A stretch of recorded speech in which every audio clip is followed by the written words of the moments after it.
Welcome to Not Milk Never Milk. Subscribe if you're lactose intolerant. In this video, I will show how to play Roblox Mobile with a controller.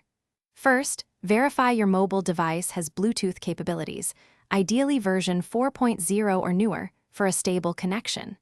Next, confirm your chosen controller, like an Xbox or PlayStation model, is designed for mobile use. Make sure your controller is fully charged to prevent any mid-game power loss. Finally, ensure you have the official Roblox app installed on your smartphone or tablet.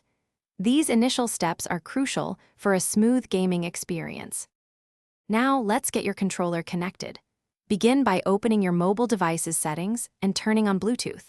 Then, put your controller into its pairing mode. For an Xbox controller, you'll typically hold the small pairing button on top for 3 seconds. For a PlayStation controller, hold the PlayStation button and share button simultaneously. Your controller should then appear in the list of available devices on your phone or tablet. Tap on it to connect, and you're ready for the next step. Once your controller is paired, open the Roblox app and choose a game that supports controller input. Many popular Roblox experiences are designed with controller compatibility in mind, meaning your device should automatically recognize and map the controls. You'll typically use the left joystick for movement and the right joystick for camera control. Buttons will handle actions like jumping, interacting, or using tools.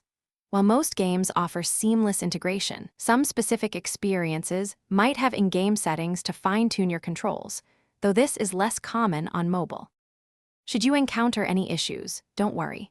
A common fix is to simply unpair your controller from your device's Bluetooth settings and then repair it. Always make sure your mobile operating system and the Roblox application are updated to their newest versions, as updates often include bug fixes and performance improvements. Closing any unnecessary background apps can also free up valuable system resources, leading to smoother gameplay.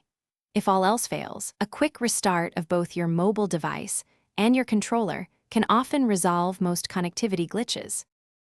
Thanks for watching. If this was helpful, leave a like and consider subscribing. See you next time.